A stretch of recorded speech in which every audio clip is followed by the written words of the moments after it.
Alexander 20 साल की उम्र में बादशाह बना। 23 साल की उम्र में मकदूनिया से निकला।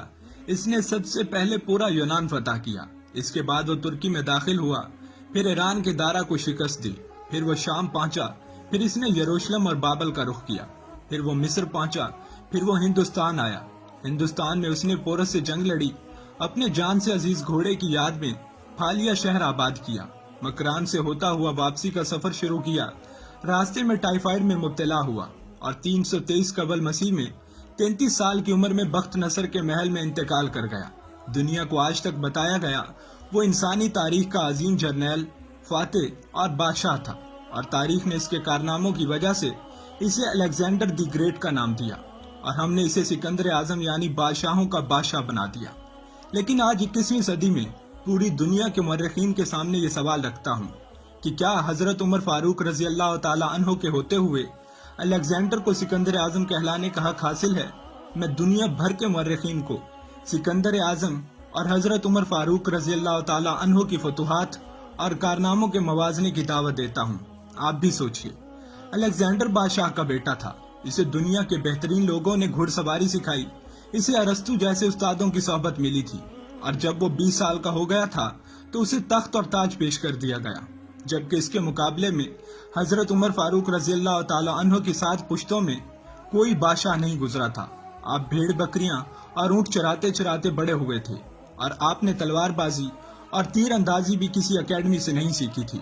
सिकंदर आजम ने ऑर्गेनाइज्ड आर्मी के साथ 10 बरसों में 17 लाख मुरब्बा मील का इलाका फतह किया था, जबकि हजरत उमर फारूक रजी अल्लाह ताला अन्हो ने 10 बरसों में ऑर्गेनाइज्ड आर्मी के बगैर 22 लाख मुरब्बा का इलाका फतह किया, और इसमें रूम और ईरान की 2 सुपर पावर भी शामिल थी।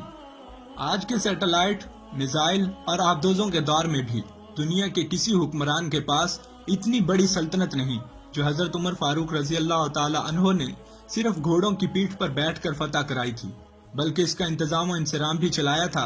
अलेक्जेंडर ने फतूहात के दौरान अपने बेशुमार जर्नैल कत्ल कराए। बेशुमार जर्नैलों और जवानों ने इसका साथ छोड़ा। इसके खिलाफ बगावतें भी हुई और हिंदुस्तान में इसकी फौज ने आगे बढ़ने से इनकार भी कर दिया। लेकिन हजरत उमर फारूक रजी अल्लाह ताला अन्हो के किसी साथी को उनके हुक्म से सरताबी करने की जुर्रत न हुई। वो ऐसे कमांडर थे कि आपने ऐन मैदान जंग में आलम इस्लाम के सबसे बड़े सिपा सालार हजरत खालिद बिन वलीद रजी अल्लाह ताला अन्हो को माजूल कर दिया, और किसी को ये हुक्म टालने की जुर्रत न हुई। आपने हजरत साद बिन अबी वकास रजी अल्लाह ताला अन्हो को कूफे की गवर्नरी से हटा दिया। आपने हजरत हारिस बिन कौब रजी अल्लाह ताला अन्हो को गवर्नरी वापस ले ली। आपने हजरत उमर बिन आस रजी अल्लाह ताला अन्हो का माल जब्त कर लिया, और आपने हुम्स के गवर्नर को वापस बुलाकर ऊंट चराने पर लगा दिया। लेकिन किसी को हुक्म अदूली की जुर्रत न हुई। अलेक्जेंडर ने 17 लाख मुरब्बा मील का इलाका फतह किया, लेकिन दुनिया को कोई निजाम, कोई सिस्टम न दे सका। जबकि हजरत उमर फारूक रजी अल्लाह ताला अन्हो ने दुनिया को ऐसे सिस्टम दिए जो आज तक पूरी दुनिया में राइज हैं। सन हिजरी का इजरा किया, जेल का तस्वुर दिया, मजनों की तनख्वाहें मुकर्रर की, मस्जिदों में रोशनी का बंदोबस्त कराया, पुलिस का महकमा बनाया, एक मुकम्मल अदालती निजाम की बुनियाद रखी, आबपाशी का निजाम कराया, फौजी छावनियां बनवाई और फौज का बाकायदा महकमा कायम किया। आपने दुनिया में पहली बार दूध पीते बच्चों, माजूरों, बेवाओं और बेआसराओं के वज़ाइफ मुकर्रर किए। आपने दुनिया में पहली बार हुक्मरानों, सरकारी अहदेदारों और वालियों के एहसासे डिक्लेयर करने का तस्वुर दिया। आपने बेइंसाफी करने वाले जजों को सजा देने का सिलसिला भी शुरू किया। आपने दुनिया में पहली बार हुक्मरान क्लास की अकाउंटेबिलिटी शुरू की। आप रातों को तिजारती काफिलों की चौकीदारी करते थे। आप फरमाया करते थे कि जो हुक्मरान अदल करते हैं वो रातों को बेखौफ सोते हैं। आपका फरमान था कि कौम का सरदार कौम का सच्चा खादिम होता है। आपकी मोहर पर लिखा था कि उम्र नसीहत के लिए मौत ही काफी है। आपके दस्तरखानों पे कभी 2 सालन नहीं रखे गए। आप जमीन पर सर के नीचे ईंट रख कर सो जाते थे।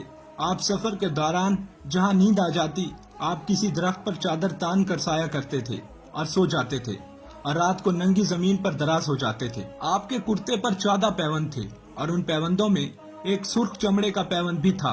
आप मोटा खुरदरा कपड़ा पहनते थे। आपको नरम और बारीक कपड़े से नफरत थी। आप किसी को जब सरकारी ओहदे पर फाइज करते थे तो उसके असासों का तखमीना लगाकर अपने पास रख लेते थे, और अगर सरकारी ओहदे के दौरान उसके असासों में इजाफा हो जाता تو اس کا احتساب کرتے تھے۔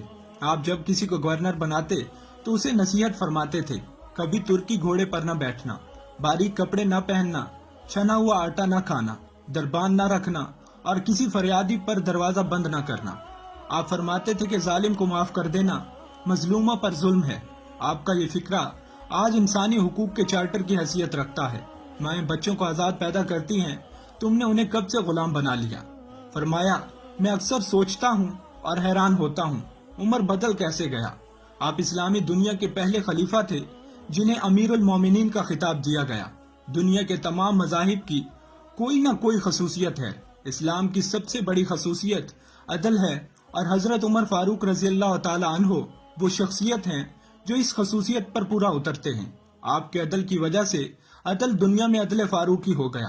آپ شہادت کے وقت مقروض تھے، چنانچہ آپ کی وصیت کے مطابق آپ کا واحد مکان بیچ کر آپ کا قرض ادا کیا گیا، اور آپ دنیا کے واحد حکمران تھے جو فرمایا کرتے تھے کہ میرے دور میں اگر فرات کے کنارے کوئی کتا بھی بھوک سے مر گیا تو اس کی سزا عمر کو بھگتنا ہوگی۔ آپ کے عدل کی یہ حالت تھی۔ آپ کا انتقال ہوا تو آپ کی سلطنت کے دور دراز علاقے کا ایک چرواہا بھاگتا ہوا آیا اور چیخ کر بولا، لوگوں، حضرت عمر فاروق رضی اللہ تعالی عنہ کا انتقال ہو گیا۔ لوگوں نے حیرت سے پوچھا، تم مدینہ سے ہزاروں میل دور جنگل میں ہو، تمہیں اس سانحہ کی اطلاع کس نے دی؟ چرواہا بولا، جب تک حضرت عمر فاروق رضی اللہ تعالی عنہ زندہ تھے، میری بھیڑیں جنگل میں بے خوف پھرتی تھی اور کوئی درندہ ان کی طرف آنکھ اٹھا کر نہیں دیکھتا تھا، لیکن آج پہلی بار ایک بھیڑیا میری بھیڑ کا بچہ اٹھا کر لے گیا ہے۔ میں نے بھیڑیے کی جرت سے جان لیا کہ آج دنیا میں حضرت عمر فاروق رضی اللہ تعالی عنہ موجود نہیں ہیں۔ میں دنیا بھر کے مورخین کو دعوت دیتا ہوں وہ الیگزینڈر کو حضرت عمر فاروق رضی اللہ تعالی عنہ کے سامنے رکھ کر دیکھیں۔ انہیں الیگزینڈر حضرت عمر فاروق کے حضور پہاڑ کے سامنے کنکر دکھائی دے گا، کیونکہ الیگزینڈر کی بنائی سلطنت اس کی وفات کے 5 سال بعد ختم ہو گئی، جبکہ حضرت عمر فاروق رضی اللہ تعالی عنہ نے اپنے دور میں جس خطے میں اسلام کا جھنڈا بھجوایا، وہاں سے آج بھی اللہ اکبر کی صدائیں آتی ہیں۔ وہاں آج بھی لوگ اللہ کے سامنے سجدہ کرتے ہیں۔ دنیا میں الیگزینڈر کے نام صرف کتابوں میں سمٹ کر رہ گیا ہے، جبکہ حضرت عمر فاروق رضی اللہ تعالیٰ عنہ کے بنائے نظام دنیا کے 245 ممالک میں آج بھی کسی نہ کسی شکل میں موجود ہیں۔ آج بھی جب کسی ڈاکخانے سے کوئی خط نکلتا ہے، پولیس کا کوئی سپاہی وردی پہنتا ہے، کوئی فوجی جوان 6 ماہ بعد چھٹی پر جاتا ہے، یا پھر حکومت کسی بچے، معذور، بیوہ یا بے آسرا شخص کو وظیفہ دیتی ہے، تو وہ معاشرہ، وہ سوسائٹی بے اختیار حضرت عمر فاروق رضی اللہ تعالیٰ عنہ کو عظیم تسلیم کرتی ہے۔ وہ انہیں تاریخ کا سب سے بڑا سکندر مان لیتی ہے، ماں سوائے ان مسلمانوں کے جو آج احساس کمتری کے شدید احساس میں کلمہ تک پڑھنے سے پہلے دائیں بائیں دیکھتے ہیں۔ لاہور کے مسلمانوں نے ایک بار انگریز سرکار کو دھمکی دی تھی، اگر ہم گھروں سے نکل پڑے تو تمہیں چنگیز خان یاد آ جائے گا۔ اس پر جواہر لال نہرو نے مسکرا کر کہا تھا، افسوس آج چنگیز خان کی دھمکی دینے والے مسلمان یہ بھول گئے ہیں، ان کی تاریخ میں ایک حضرت عمر فاروق رضی اللہ تعالی عنہ بھی تھے، جن کے بارے میں مشرکین اعتراف کرتے ہیں کہ اسلام میں اگر ایک اور عمر ہوتا تو آج دنیا میں صرف اسلام ہی دین ہوتا۔